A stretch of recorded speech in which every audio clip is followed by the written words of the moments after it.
오늘 소개할 영화는 데이비드 린 감독이 연출한 밀회입니다. 이 작품은 1945년에 만들어진 작품인데요. 원작 희곡인 스틸 라이프를 바탕으로 만든 영화입니다. 영어 제목은 Brief Encounter로 짧은 만남이라는 뜻이지만 한국에서 개봉할 때는 밀회라는 제목이었습니다. 희곡 제목인 스틸 라이프나 영어 제목인 짧은 만남은 담백하고 중립적인 느낌인데 밀회는 불륜을 연상케 하는 자극적 제목이라는 점에서 배급사에서 흥행을 노리고 지은 제목이라는 걸 알 수 있습니다. 이 영화는 1946년 칸 영화제에서 황금 종려상을 받았으니 당시 유럽 관객이나 평론가들이 영화의 완성도를 인정했음을 알 수 있습니다. 시나리오는 감독 데이비드 린과 원작 희곡 작가인 노엘 코워드가 함께 썼는데 그래서 시나리오의 완성도가 훌륭합니다.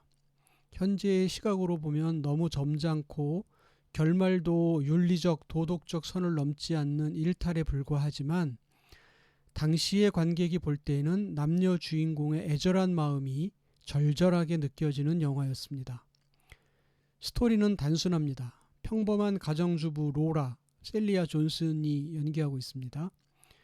로라는 매주 목요일이면 혼자 외출해서 쇼핑도 하고 영화도 보고 차도 마시며 하루를 보냅니다. 어느 날 기차역 대합실에서 한 남성을 보게 되고 역 플랫폼에 나갔다가 눈에 티끌이 들어가서 괴로워합니다. 이때 그 남성이 다가와 자신을 의사라고 소개하고 로라의 눈에 들어간 티끌을 닦아줍니다. 이 일을 계기로 두 사람은 함께 차를 마시고 서로 인사를 나누죠. 로라가 나들이를 하는 목요일이면 두 사람은 편하게 만나 차를 마시거나 영화를 보거나 산책을 합니다. 그렇게 친구처럼 만나면서 두 사람은 자연스럽게 서로에게 끌립니다. 하지만 로라는 남편이 아닌 외간 남성에게 끌리는 자기 마음에 죄의식을 갖고 남편을 둔 아내로서 아이들의 엄마로서 가정주부가 가져야 할 현숙함에 대해 갈등합니다. 머리로는 당연히 가정을 지켜야 한다고 생각하지만 그녀의 마음은 이미 의사 알렉, 트레버 하워드가 연기하고 있습니다. 알렉에게 깊이 빠져 있음을 부인하지 못합니다. 알렉 역시 사랑하는 아내와 아이들이 있음에도 로라에게 사랑을 고백합니다. 두 사람은 서로 사랑한다는 마음을 확인하지만 마지막 결정을 내리지 못하고 갈등과 번민을 계속합니다. 그러다 알렉이 남아프리카 공화국으로 떠난다고 말하고 로라는 처음 알렉을 만났던 기차역 대합실에서 인사도 제대로 하지 못한 채 떠나보냅니다. 로라의 나레이션으로 이어지는 영화는 처음과 끝이 절묘하게 맞아떨어지면서 영화의 극적 반전을 보여줍니다. 짧은 만남, 긴 여운, 식지 않은 사랑의 감정과 이별의 아픔, 가정이 있는 유부남 유부녀의 불륜의 경계에서 팽팽한 긴장을 느끼는 날카로운 감정 등 이 영화는 불륜 영화의 클래식으로 불릴만 합니다.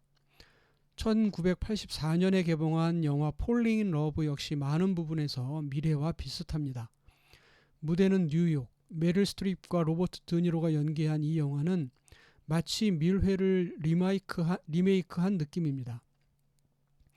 두 사람이 만나는 과정은 크리스마스 선물이 바뀐 것이 계기인데 기차에서 다시 만나게 되면서 서로에게 호감을 갖습니다. 몰리, 메릴 스트립이죠. 몰리는 디자이너지만 병을 앓고 있는 아버지를 돌보기 위해 일을 쉬고 있는 가정주부로 남편은 의사지만 부부의 애정은 깊지 않습니다. 프랭크, 로버트 드니로죠. 프랭크는 건축기사로 아내와 아이들을 사랑하는 좋은 남편이자 아빠입니다. 몰리는 프랭크를 만나면서 남편에게서 느끼지 못한 감정을 느낍니다. 두 사람은 기차에서 만나 서로의 애정을 확인하지만 몰리의 아버지가 사망하고 몰리가 더 이상 기차를 탈 기회가 없어지면서 두 사람은 다시 남남으로 돌아가게 되지만 몰리는 애정 없는 결혼 생활, 아버지의 죽음 등으로 마음이 변하고 프랭크 역시 몰리를 만난 이후 결혼 생활이 흔들리게 됩니다. 서로 만나지 못할 것 같은 두 사람은 1년 뒤 크리스마스에 운명적으로 다시 만납니다. 이미 서로의 배우자에게 새로 만나는 이성이 있다고 밝힌 뒤여서 두 사람이 결합할 가능성을 보이며 영화는 끝납니다. 1995년 개봉한 영화 메디스 카운티의 다리도 비슷합니다.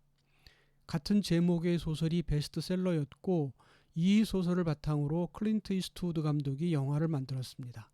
주인공은 클린트 이스트우드와 메릴 스트립, 프리랜서 사진작가인 로버트는 메디슨 카운티에 도착해 로즈만과 할리웰 다리를 찍으러 돌아다니다 길을 잃습니다. 그러다 우연히 한 농가주택에 멈춰 길을 묻는데 나온 사람이 프란체스카입니다.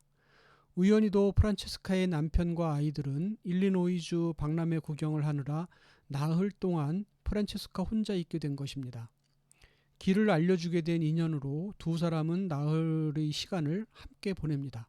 그렇게 약간의 시간이 흐르고 로버트가 비가 오는 날 차를 몰고 다시 프란체스카의 집에 도착해 함께 떠나자고 했을 때 차의 문을 열려는 떨리는 손과 남편과 아이를 떠나서는 안 된다는 이성 사이에서의 갈등으로 흐느끼는 프란체스카의 모습을 보면서 관객들은 불륜이지만 아름답다는 말을 할 정도였습니다. 창작은 많은 경우 작가의 상상을 구체화하는 과정입니다. 예술 분야마다 창작의 결과물이 다르게 드러나지만 작가의 상상력이 물질화, 구체화, 현재화한다는 것은 같습니다. 소설은 문자를 통해, 영화는 영상을 통해 창작자의 상상을 구체화합니다. 이때 창작과 현실은 완벽하게 일치하지 않지만 개연성은 충분합니다. 추상작품의 난해함을 해석하는 방식이 저마다 다른 것을 당연하게 생각하듯 문학이나 영화에서 창작을 해석하는 방식 역시 그것을 받아들이는 독자 관객마다 다른 것은 당연합니다. 창작에서 불륜을 소재로 작품을 만드는 건 현실 사회에서 살아가는 사람들이 겪는 도덕적, 윤리적 딜레마를 의도적으로 건드리는 행위입니다. 이런 작품을 보면서 누군가는 몹시 불편한 마음이 되고 누군가는 주인공의 처지를 안타까워하며 누군가는 주인공들을 비난합니다. 같은 사회 속에서 살아가는 사람이라도 저마다 윤리, 도덕의 기준이 다르기 때문에 이런 소재의 창작을 바라보는 시각 또한 다르게 드러나는 것입니다. 어느 시대를 불문하고 모든 창작물은 시대의 경계를 걷습니다. 예술과 외설, 도덕과 비도덕, 윤리와 비윤리의 경계를 드러내는 것이 창작자의 역할이기도 합니다. 사람들의 윤리의식이 시대에 따라 달라지듯 창작물도 시대의 인식보다 한 걸음 앞서 나갑니다. 소설 롤리타나 차탈레이 부인의 사랑 같은 작품은 당대의 사회적 논란을 일으킨 작품으로 지금도 문제작품으로 이름을 남긴 작품들입니다. 윤리나 도덕적 기준을 넘나드는 작품은 자칫 선정적, 포르노적 이미지로 남기도 하는데 예술작품과 외설의 경계 역시 미학의 경계에서 어느 쪽으로 기우느냐에 따라 판가름 납니다. 당대의 윤리를 뛰어넘는 작품이라도 미학적으로 완성도가 높은 작품은 예술의 영역으로 들어옵니다. 그렇다면 미학적 기준은 변하지 않는 걸까? 당연히 변하지만 인류의 문명이 본격 시작된 2000여 년 전부터 지금까지 인류의 가치관, 철학적 질문, 세계관, 사상의 흐름은 본질에서 크게 다르지 않다는 것이 제 생각입니다. 인간은 불완전한 존재이며 외부의 영향에 쉽게 흔들리고 자신의 생각조차도 일관성을 유지하기 어려운 존재라는 것입니다. 인간은 사회적 동물이면서 지극히 개별적 존재이며 선함과 악함을 동시에 지닌 양면적 존재이고 프로이트와 융의 해석처럼 개인의 무의식과 집단 무의식을 동시에 지닌 존재이기도 합니다. 이러한 인간들이 동물적 충동과 이성적 판단을 동시에 해야 하는 딜레마에 놓이는 것은 당연하고 동시에 두 사람 이상을 사랑하거나 사랑하는 감정과 증오하는 감정을 동시에 갖게 되는 것 역시 이상하지 않습니다. 이상입니다.